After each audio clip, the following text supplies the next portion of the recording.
Hello and welcome to Euractiv's Beyond the Byline podcast. I am Evgiori, and today we're looking into Ursula von der Leyen's decision to rerun for the EU Commission presidency.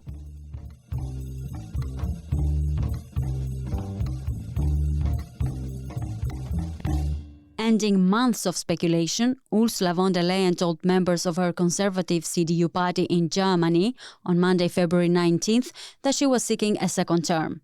In a speech where she vowed to defend the bloc from forces determined to divide it, Ursula von der Leyen set herself to be the frontrunner, as her centre-right party is forecast to win the most seats in June's EU elections, after which the biggest party gets the right to nominate the next Commission president. But to break down what this bid for a second five-year term means for the Commission's president, the upcoming parliamentary elections and the future of the Green Deal, we're joined by Nick Alipour, Euractiv's Berlin-based correspondent on politics. Nick, you were following Monday's meeting of the Christian Democratic Union CDU party in Berlin, where the official announcement was made. So how was the atmosphere there? The atmosphere was very grand, I have to say, because as you know, German parties regularly hold press conferences on Mondays. So this is a regular thing. However, it looked different. There was decoration that was specifically brought up for the cause. You had the press person dressing up in my opinion, a very daring outfit in yellow and blue. People were aware that this is different, and you can tell that when there's certain people in the press corps in Berlin that show up to these kinds of events. They normally cover the government. They cover the big events. They were all there. So what it shows really, I think, is there is an intense interest in this election. And it also shows perhaps that this interest might be focused specifically on von der Leyen, maybe not so much on the other parties, but von der Leyen really catches attention for this election. In nominating von der Leyen, the CDU has showcased its pragmatic approach, prioritizing utility over affinity. However, tensions persist within the party, stemming partly from differences in agenda priorities. The Green Deal could be described as the bone of contention between VDL and her party, the Christian Democratic Union CDU. How are things on that matter, and how does this translate on an EU level? The CDU has done what it is most famous for as a party of power, which is clenching its teeth and, going for someone they do not quite love that much. There's sympathy that she's in power and she's important. She's boosting the CDU on a global stage. But there are various reasons why the CDU is not really warm with her on that note. It just looks beyond the problems. And if you indulge me, basically bear with me, because there's quite a long story as to what it is between von der Leyen and her party that is so problematic. And, the very first bit obviously is the CDU does not love von der Leyen's agenda from her first term. Pretty much her flagship agenda was the Green Deal, green regulation and basically preparing Europe for the green transition. That did not go down well with the CDU, which is more traditionalist on that note. It has strong ties to the industry, to small, medium business owners, meaning there was a lot of things like the increased bureaucracy, the increased regulation, the car industry having to change, that the leaders of the CDU and its Bavarian sister party, the CSU, probably thought it was hard to sell to their core voter base. Now, a lot of people are comparing Ursula von der Leyen to Angela Merkel, not only due to their different backgrounds, but also due to their political agendas. What is exactly the focus on, and why is this comparison happening? If you remember the term of Angela Merkel as a chancellor, that was the same back and forth we had back then. Angela Merkel, sort of a very centrist politician, having to deal with a party that's more right-wing. And the party was like, let's go for it. It's fine. As long as we're in power, we can somewhat work past the differences. So the other thing that is perhaps different from Angela Merkel is that von der Leyen is quite a different type of politician. She has a lot more, she's more vain than Merkel, you could say. She's also more elitist. Merkel came from a, small bourgeois household. The father was a priest. And von der Leyen comes from the family of one of the most important regional politicians in Germany, in from the 70s to the 90s, pretty much, or late 80s.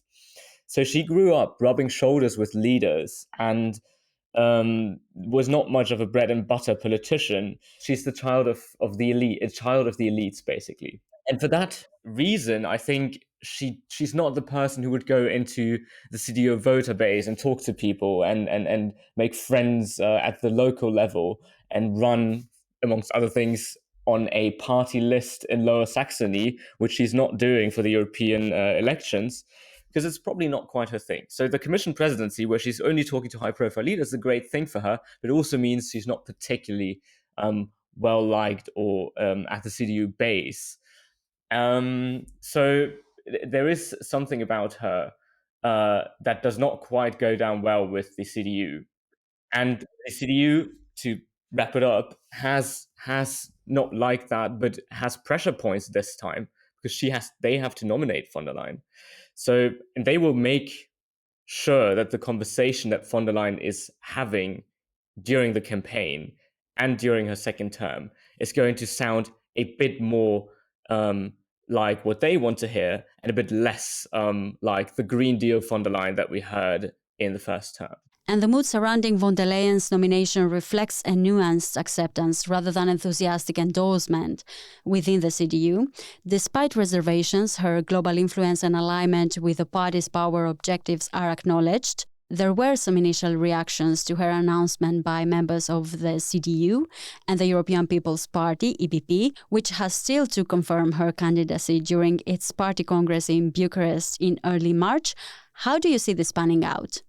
Yes, I mean, I think there was overall a mood of, as with the CDU, of like a tacit approval. One is not quite enthusiastic about her, but she has really shaped this office and become a strong voice for the EPP, even at a global stage. You know, she's said to have good ties with the American president, for example. And again, you know, the Christian Democratic right, the center right, they are known for boosting candidates that have a chance to securing power and staying there. And so I would be surprised if there were significant pockets of resistance to her. We already had first reactions coming in from EPP leaders with Donald Tusk in Poland and Mitsotakis in Greece, both backing von der Leyen vocally. Friedrich Merz, the CDU leader, said that he wanted von der Leyen to be unanimously backed by the EPP in Bucharest, and that he will make sure that happens. Now, I'm not sure this will happen. I don't think this is enough to call this a test for von der Leyen if she gets unanimous support. But if it doesn't happen, I think it does say that perhaps the CDU's reach is not as far as they would like, and perhaps there is more dissonance than one would have liked to see in the run-up to the election. And the second thing that will be decided at the Congress is the manifesto.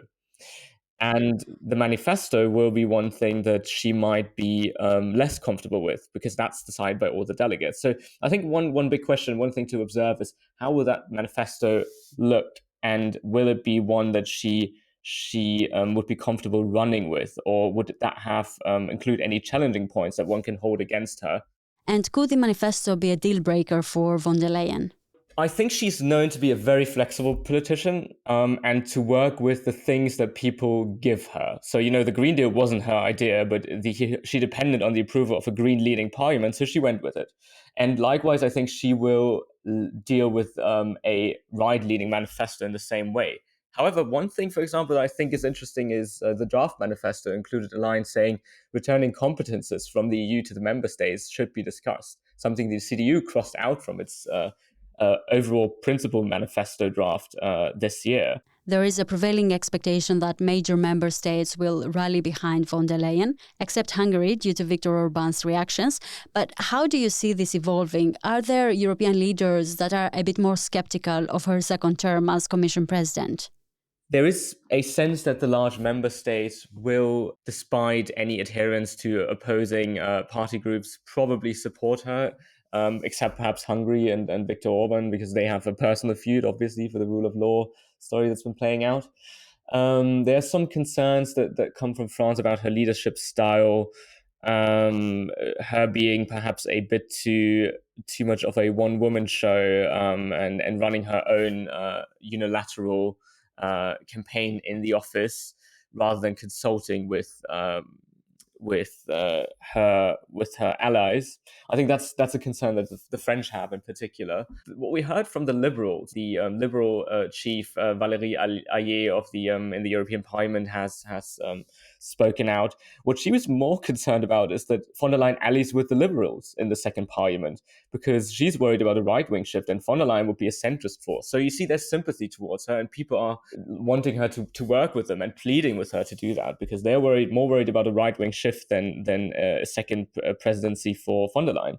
The same with the S&D. And Pedro Sanchez, the Spanish S&D prime minister, is actually known to be a supporter of von der Leyen and will probably back her as well. We haven't heard any dissenting voices on that beyond the usual opposing criticism of the campaign from the S&D.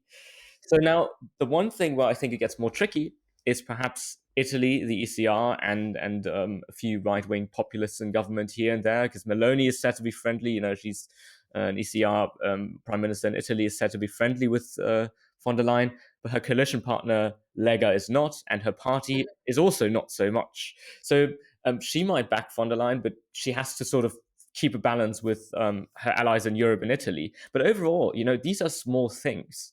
What I feel like is the question is, obviously, for her confirmation, will she have a qualified majority against herself? And the answer is, with everything that we've heard, that seems hard to imagine at the moment. And all eyes are on the Greens these days as they face a complex situation regarding von der Leyen's potential second term, given her track record on the Green Deal, which they do want to continue. They want to continue with the green policies. But now the election predictions show a rise on the far right. So there is a question on how well these two factors will be balanced out by VDL. The Greens are obviously a bit of a tricky question as well, because they were very much in favor of the Green Deal, and von der Leyen has delivered on that. That's what the German Greens told me. The German Greens also will have to give up their right to nominate a German commissioner if von der Leyen gets a second term, because they have that right fixed in the German coalition agreement. And it seems that they're also happy to do it. So, all that tricky bit of them having to back a Christian democratic president, it doesn't seem also tricky for them, because von der Leyen has delivered on their green policies last term. I think there's concern that this might stop with a right-leaning, perhaps a right-wing shift that is indeed feared to be happening to the parliament in the next term. I think the way the Greens approach this is in a pragmatic way, which is also pleading for von der Leyen's to work with von der Leyen to make sure this right-wing shift doesn't happen and their policies keep getting the attention that they want them to get. And do you think that the Green Deal is going to be again a centerpiece of her campaign? Or do you think that she will deviate a little bit from that so then she can better her relationship with the EPP? So a lot of the Green Deal policies are already enshrined into law at either European level or already the national level as well. So a rollback should be harder. One thing that, ironically, again, von der Leyen's own party or their sister party, the CSU, has been holding up as a campaign promise, Manfred Weber, the elite candidate of the CSU, is that they will roll back the de facto ban on combustion engines at the EU level from 2035. So that was a very important piece of the Green Deal legislation. And the fact that her own party campaigns against it says something. I personally think it will be hard to get there, because I think everyone else just wants to move on. But this is the most significant piece where I can see some trouble ahead. The major challenge, I think, will rather be for von der Leyen if she will be able to continue to back policies, green policies in particular. And here, this will be tougher with the right-leaning parliament. You also know that the EPP probably, according to the projections we have, will be the party in parliament against which no majority can be formed. Von der Leyen will have to keep the EPP happy, and the EPP wants to talk about competitiveness and abolishing regulation. The EPP does not want to talk about new green regulation. So this will also be a balance that von der Leyen will have to strike if she wants to implement more green policies. That would be really tough, or any more green regulation in particular. As von der Leyen embarks on her second term, the EU Parliament's newfound strength and potential rightward shift pose challenges. So what can we expect to be different on this second term for Ursula von der Leyen? We know that von der Leyen is facing an EU Parliament that is stronger than ever, because if it is true that the as the polls indicated, the Parliament will shift to the right, all of a sudden you have people having more power who do not play the games, the EU sort of majority centrist game that the Liberals and the S&D and the Greens have been playing. They will be more of a spanner in the works. And von der Leyen will have to deal with that. And as I said before, I think that means her rhetoric will be very different. We've already seen that. She will focus a lot more on competitiveness, on abolishing, getting rid of red tape. So at least verbally, I think the sound coming from the EU will be different. Questions, obviously, will there be a coherent policy agenda like the Green Deal behind it? I think that would be one of the big questions of the term. And we do know that, there are currently reports being prepared on the single market and European competitiveness by Mario Draghi and Enrico Letta. I think there could be an agenda here that we will see that is quite different from the Green Deal agenda in the first term. Obviously, on the international side of things, big question marks coming up with a possible re-election for Trump and what the EU makes of it. Is there perhaps a war fatigue in terms of the war in Ukraine? Will we have a defense commissioner? So will there be more cacophony perhaps between a defense commissioner, a diplomat, a president of the council, president of the commission? So these are all open questions on the international side. But what I would conclude with is we should not forget that von der Leyen, when she approached her first term, had no idea that we would then have COVID, we would have the Ukraine war, we would have a recession, we would have a conflict in the Middle East that completely changed the picture of everything we could expect from her first term. And I think in the same way, we should be cautious to jump to conclusions about what her second term will look like, because I think with this kind of image of this kind of like situation that we're having on the global stage right now, things can change very quickly. So, and von der Leyen is a very reactive politician, meaning however her term will look different will probably be determined by any short-term events popping up on the global stage. Thank you very much, Nick. I am Evi Chiori, and this was Euractiv's Beyond the Byline podcast. Visit Euractiv to stay on top of the latest news, sign up for our podcast newsletter, and if you haven't subscribed yet, you can find us on Spotify, Apple Podcasts, Google Podcasts, or wherever it is that you get your podcasts. This episode was produced by myself, Miriam Saenz de Tejada, and Nicoleta Yonta. Thank you for tuning in, and until next time.